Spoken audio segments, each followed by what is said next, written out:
Bonjour tout le monde, j'espère que vous allez tous très bien. Aujourd'hui, j'ai voulu parler d'un sujet super important pour moi en tant que chrétien. En tout cas, je vais parler de mon propre expérience, j'espère en pouvoir aider quelques-uns. J'ai directement envie d'attaquer le vif du sujet. J'ai énormément perdu de profirmes, minimum 9. Je faisais énormément de pertes à cause de la psychologie, à cause de tout simplement non-respect du plan, parce que j'étais en euphorie, du FOMO, du revenge trading, overtrading, etc. Et en fait, pour passer ce cap de non rentable à la rentabilité, selon moi, il faut tout simplement avoir une bonne psychologie, pas une bonne stratégie. Et donc, qu'est-ce que je fais pour m'aider en tant que chrétien? En fait, je lis la Bible tout simplement et je fais des corrélations entre ce qu'il faut faire et ce qu'il faut pas faire. Et en fait, toutes les erreurs qu'il faut pas faire en trading, tout est écrit dans la Bible. Et tout ça passe par l'orgueil, la maîtrise du soi, la patience, etc. J'ai directement envie de passer par la patience, qui est pour moi très important et très compliqué. Et dans la Bible, j'ai lu une phrase très importante qui, dans Ecclésiaste chapitre 7, verset 8, dit: Mieux vaut la fin d'une chose que son commencement. Mieux vaut un esprit patient qu'un esprit humain. Et en fait, qu'est-ce que ça veut dire tout simplement? C'est que moi, j'étais quelqu'un qui n'était pas capable d'attendre le bon setup, à accepter d'attendre des heures, voire des jours complets. Je forçais des positions alors que je savais très bien qu'il n'y avait pas beaucoup de probabilité en ma faveur. Et en fait, tout ça, ça me faisait perdre. Et donc là, il faut souligner la phrase: vaut mieux un esprit patient qu'un esprit hutin. En tant que personne qui croit en Dieu, ça nous aide énormément car c'est vraiment écrit dans la Bible et on prend exemple sur ce qui est écrit. Pour résumer ça en une phrase, les meilleurs traders, ce sont pas ceux qui entrent tous les jours en position, c'est ceux qui savent attendre tout simplement. Et pour moi, le trading, c'est de la patience. Plus vous patientez, mieux vous aurez de résultats. La deuxième chose, c'est la maîtrise de soi. C'est ne pas FOMO, ne pas faire du revenge trading, l'overtrading, ne pas essayer d'entrer après des pertes. Et ça, on peut le voir dans les Proverbes, chapitre 25, verset 28.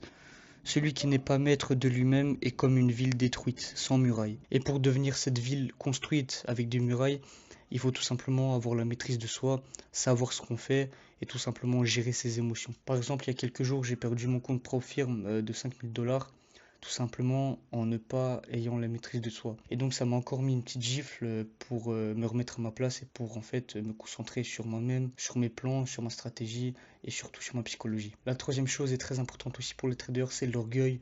Croire qu'on est invincible après une série de gains, augmenter le risque après plusieurs gains, etc. Et ça, on peut le voir dans Proverbe chapitre 16, verset 28.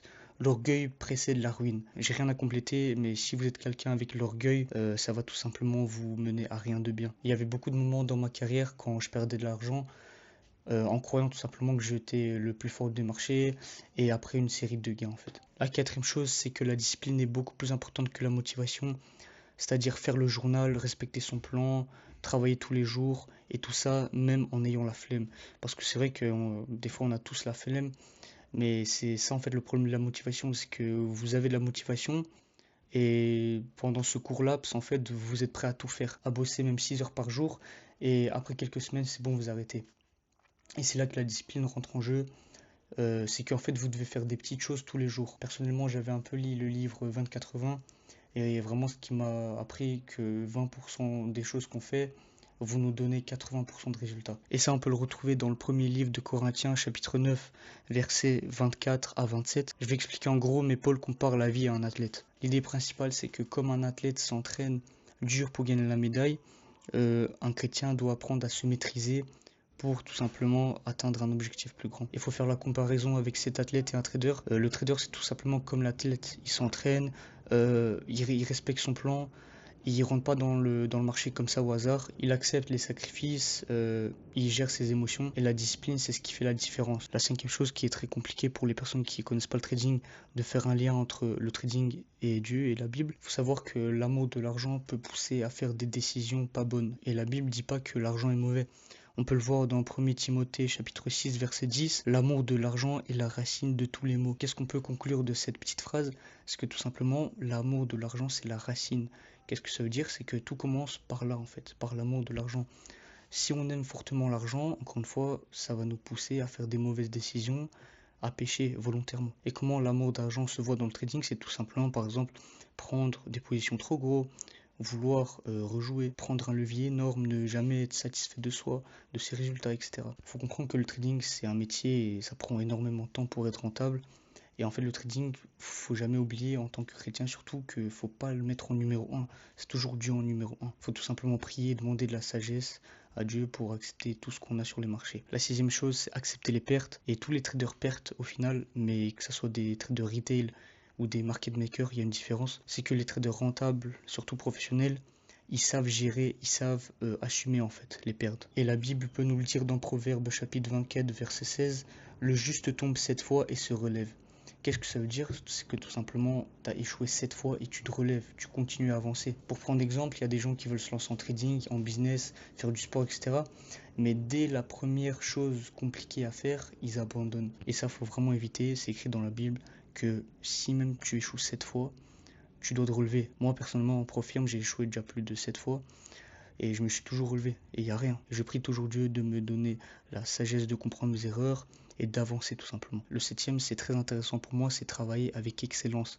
Qu'est-ce que ça veut dire? C'est en fait de prendre le trading vraiment au premier degré, être sérieux avec, d'analyser vraiment sérieusement, de comprendre que le trading, c'est un métier à long terme, ne pas chercher de raccourcis, etc. Et ça, on peut le voir dans Colossiens chapitre 3, verset 23.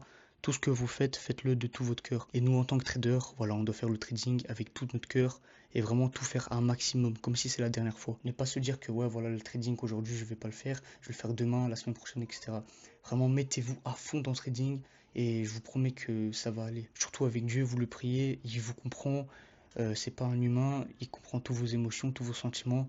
Vous lui parlez de tout ce qu'il y a sur votre cœur, de vos pertes, de vos gains. Et en fait, c'est comme ça petit à petit que vous allez grandir avec lui. Et le huitième, le tout dernier, c'est le vrai succès. Le trading m'a appris que gagner de l'argent, ce n'est pas la chose la plus compliquée. Par contre, le plus compliqué, c'est d'être la personne qui est capable de gérer ça. La Bible m'a aidé à travailler sur mon caractère avant mes résultats. Voilà, j'ai fait un petit tour de mon expérience, je vous ai partagé mes connaissances. J'espère que ça va vous aider. En tout cas, dites-moi quoi dans les commentaires. Merci beaucoup à toutes.